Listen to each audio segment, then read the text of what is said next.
All right, Clayton, after the show, it's the After BO. Welcome to the return of the BO Boys YouTube channel, web exclusive, the After BO. We're back. We took a little bit of leave of absence. I had my medical situation that, the doctor told me, Clayton, you could do main feed podcasts and YouTube episodes, but during that kidney stones recovery period, did advise me to cut back on any web exclusive content. So this, we had to take some time off under doctor's orders from doing web exclusives. Well, I also, as you know, I work in the mines, and Yep. Covered in sweat, this head to toe. this is coal season. Yeah. Christmas is coal season, right? So I was very busy. So Right. That's right. Would you say more so this year, or should more kids be expecting coal I'll and tell soot in their you, stockings based on your workload? kids are getting worse and worse. From what Wow. I mean, business is good. Well, that's the thing. It means Bad for kids the are, kids, good for yeah. you. Yeah, When the kids are bad, business is good. Is what that's we great. say. So we're back on the web exclusive. Clayton, we just did an episode with podcast Jesus himself, Kirk Minahan, return to the show. Um, is this his fourth or fifth appearance? Did we actually just do a five timers club and not realize that it was his fifth time? Oh, if that is the case, how did that slip by us? Yeah, I'm gonna check really quick, because if that is the case, that is that's terrible. yeah. I mean, of course, we are lifelong SNL fans. The Five Timers Club is pretty much etched in our souls at this point.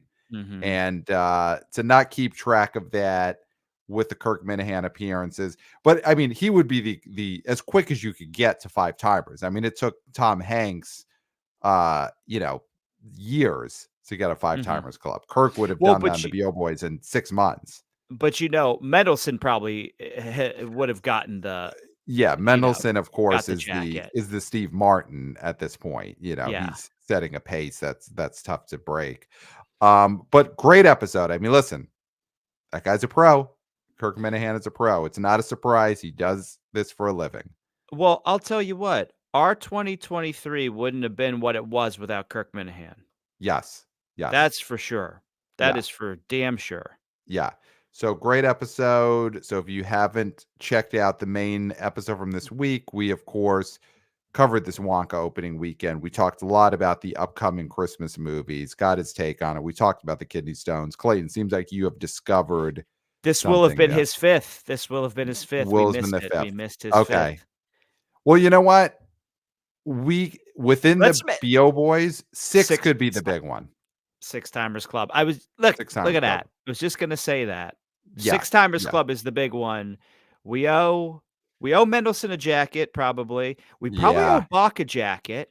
We owe Bach. I mean, we might owe Brett Arnold Brett, of the new the new Flesh a Flash. jacket. Yeah, we might Mhm. have a lot of jackets that we have to start How shipping about out. 10 Timers Club? Because I don't Yeah, think we let's can afford these jackets. not all at the same time, No. you know.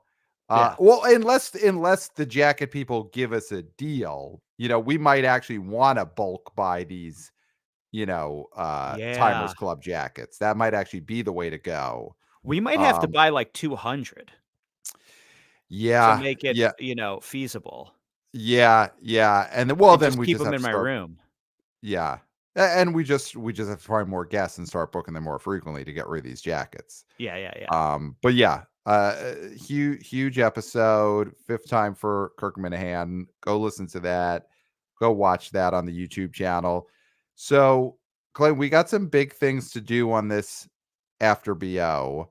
Um, I think we get into the main event here. Today's an unboxing episode, and as Mhm. you see in the title of this episode, we're spelling unboxing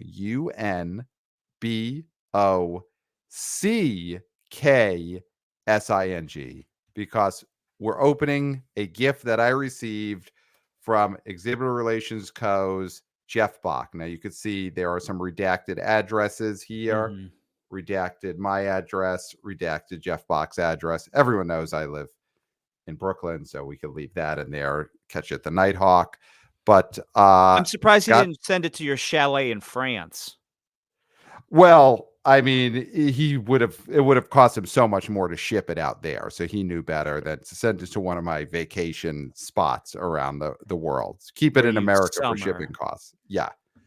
But I winter in the United States, and now I've got a present. So Jeff Bock sent me a present. So I am going to open this live on air. I mean, this is primo YouTube content. We're Yes. unboxing something. Now, last time we did this, Jeff Bock sent you a T-shirt. Is that correct? Yes. Teenage Mutant Ninja Turtles T-shirt, Yes. Mutant Madness T-shirt, Yep. and a, doorknob. I guess what it was like what would you call that when you put Decal. A doorknob well, decal. when you put it on your doorknob to say "Do not A disturb," so sock. it's "Do not disturb" sign. Do not disturb sign. Okay. Yeah. Great. Have you used that yet? Has anyone tried to disturb you and the Ninja Turtles stop Yeah, them? I put it on there, and my landlord never comes in, and it says, "I'm out of my shell right now." So Wow. he knows this motherfucker's out of his shell. Right. So if he's coming by because, there's a gas leak and he's got Uh, to save you, he sees the Out of my decal. shell. Yeah. He's like, "This Yeah. guy's always out of his shell." Well, Oh, he's out of his shell. that's true. Guess I can't fix that gas leak. All right, here we go. I am opening this up. So, of course, Jeff Bock, thank you for whatever this is going to be. All right, so I've opened up uh the shipping box. Yeah, That's gone. throw that Toss away. that aside. And let's see. Is Okay, it so it came with a note. It comes with a note. So Yep. he's got to sent me a wrapped present. Look at Oh, this wrapping, very festive from Jeff Bock. This is yeah. amazing. That's He sent great. he sent me a note with it. Uh so this is a note here, and it says to Pat from Santa, Yeah, there we go. from Santa. And then the note says this exists, which means this could be the next MCU RKSU FML. Wow. And then he tells me to kick back. So this is the note. You can see it here Okay. from Jeff Bock. This exists. This could be the next MCU. This is fascinating. What is this going to be? All right. Look at the Is it flat? Show us the side, like, thinness. No, like, yeah, it's a yeah, book. it's thin. It's thin. It's so This this is a property that he wants to possibly. Are we all This going in is on this very property? interesting. This is interesting. This is such a great wrapping job. It's one of those where you just hate to even take it apart because he Yeah, did it I so never well. was like that. I knew what No. wrapping paper was for. Okay. All right. Well, I'm just gonna tear into this now. I agree it was a great job, but I'm just saying I've never felt like the sanctity of Uh, wrapping paper was all important right. to I'm me. seeing it is a book. I'm seeing a book. What is this gonna be? The next MCU, The War with Grandpa. There we go. Oh, He you've got a sent me matching copy. he sent me a physical copy, Robert Kimmel Smith's The War with Grandpa. Of course, this is an amazing gift. Anyone who listens to the BO Boys OGs remembers that we were we were broadcasting all throughout COVID year. Mhm. We started this podcast in fall of 2019, Yeah. and we never stopped. Nope. And one of the things that got us through that year was our coverage of Robert Wars De grandpa. Niro in The War with Grandpa. This is outstanding.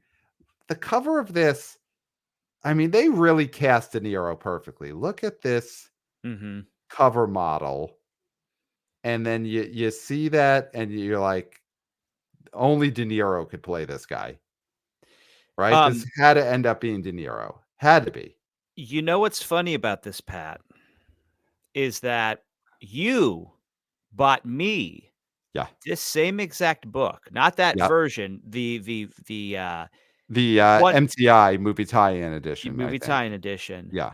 for Christmas. Yep. Christmas of December 2020. That was my Christmas gift to you. Yeah. And we did a book to screen review, one of our Yep. only episodes like that, which is in the feed. It's in the feed, in the So you podcast feed. It was not on, we were not YouTubers yet. No, we weren't YouTubers yet. But that is available. We could do another episode with me talking to you about reading the book Yeah. and make I that mean, the second episode ever of book to book screen. to screen. Yeah. Same book. Same book. I mean, here's the thing. It's such a quick 140, read. such a quick read, 140 pages. Yeah, It's like we say, movie should be 90 minutes, book should be 140 pages. I agree. Yeah. You know, this is the ideal length of a book. That's the thinness Mhm. that you want If right you there. can't say what needs to be said Right. in words Right. in that many pages, then you shouldn't be a writer Then you shouldn't be a writer. Yeah. because a script is about that thick, Yes. Yes. right? Yes. Yeah. I love this. There are illustrations in this. Look at this. Look at this right here. Yeah. What a beautiful illustration that is He's of way grandpa and older in the grandchild. book illustrations than the cover illustration, it feels like.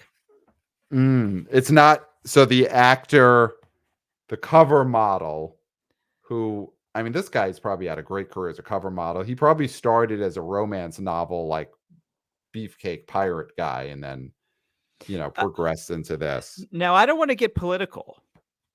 But you're right. This B this this drawing here, he seems more enfeebled there than that. than he does on the cover. But also, this is an illustration from the end of the book, so he's gone through a lot at this point. The wa He's the war was physically wrecked. long. Oh, the Yeah, war was long. yeah. So If Grandpa's been physically just beat to hell by the point of that illustration. Yeah, yeah, absolutely. Yeah. What a great man Jeff Bock is. Yep. What a Great great man. guest. Yes. Yeah. Multiple time guest. Yeah. Gotta be in the Six Timers Club for sure. Gotta be, because his thing has become he's our seasonal preview guy.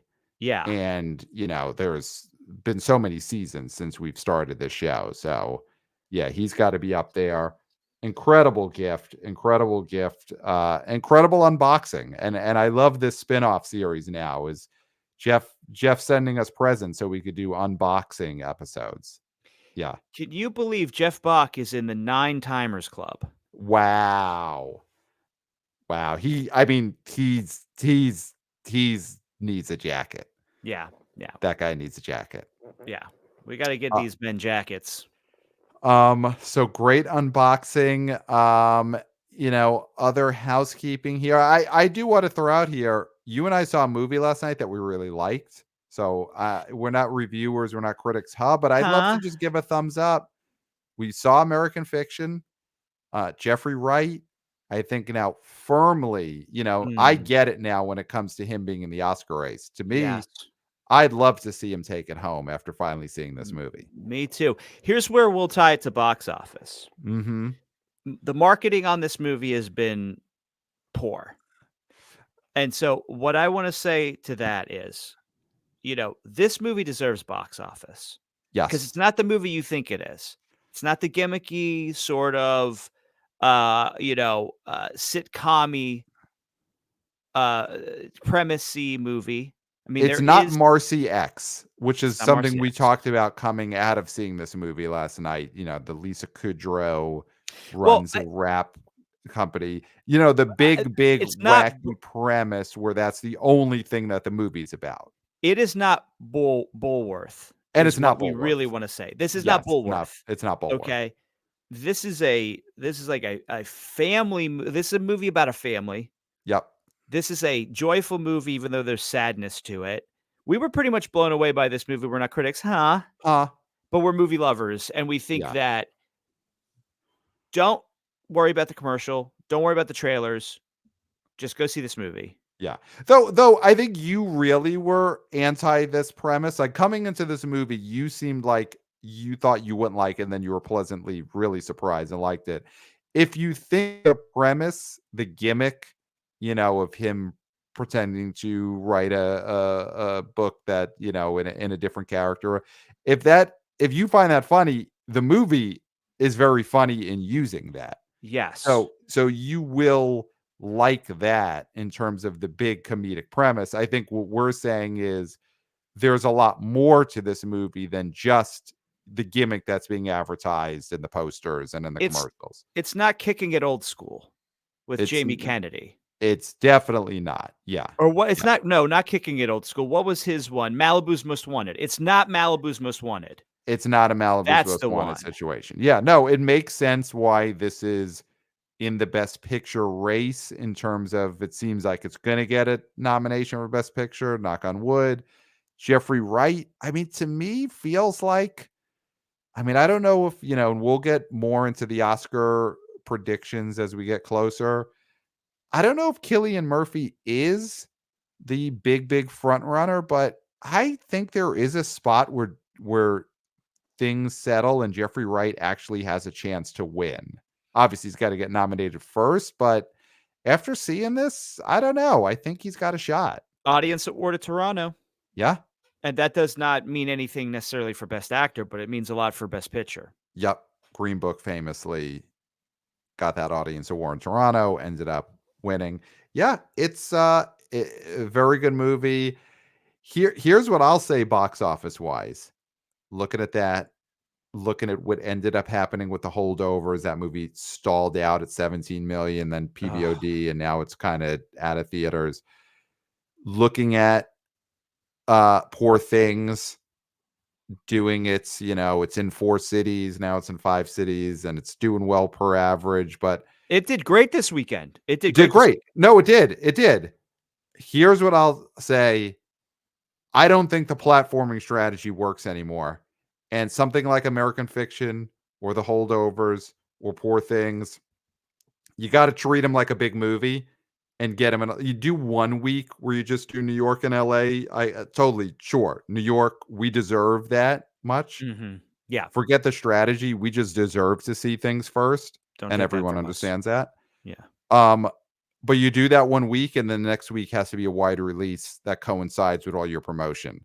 Because I think something like I was listening to a podcast interview with Cord Jefferson, the writer director of American Fiction, and he was on Bill Simmons. Bill Simmons did this time remember to hit record on Was his gonna was good gonna ask. microphone. So, um, and the director was saying what the release schedule is for this movie. He listed 5 different dates. He listed if you're in New York, you get it now, then a wider release on the 15th, then it goes wider on the 22nd, and then it's everywhere January 5th. So that was his release schedule. People are listening to him on the Bill Simmons podcast today. Yeah. Today is when Ah, people in the stacks, when the Plain Billies, when the the Earth Earth Dogs. Dogs, they're listening to Bill Simmons. Is Belichick getting fired? Then they hear a half hour about American Fiction, and they can't go see that movie until January 5th. That is, and we'll talk about this probably more in the main feed. That is, I think, the big problem with these platform releases is something like The Holdover should have came out in 3,000 theaters in week 2 and try and tell people this is a big movie. Well, the And I think way American people Fiction is going to end up in that same spot. It's going to come out January 5th. Meanwhile, everyone heard about it this week.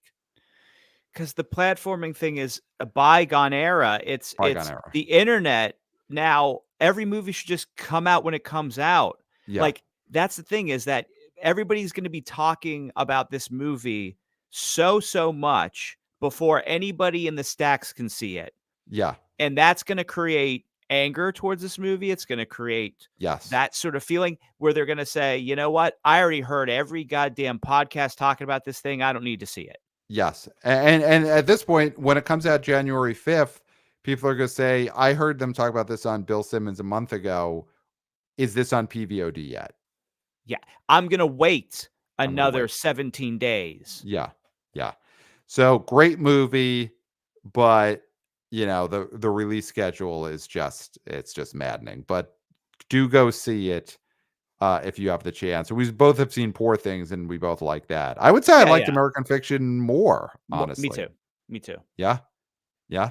Me too. Um, all right, Clayton. I mean, this has been an amazing After BO. Again, thank you, Jeff Bock, The War with Grandpa, and let's Mhm. get on that sequel. I mean, uh, Yes. that this movie came out December of 2020. It had been on the shelf since the mid 2000s. I know this kid is probably you know Unfilmable. unfilmable, but De Niro's recast still and kicking. I mean, listen, De Niro's bigger than ever. Yeah. Maybe not bigger than ever, but bigger than he's been in a while, coming off Killers of Flower Moon. So Yeah. great follow up to Killers of Flower Moon would be getting him back in his grandpa fatigues. Mhm. Yeah. Yeah. Um, all right, Clayton. I think we've done it. I think this has been an incredible After BO. They're back So, and they're better than ever. and they are spectacular.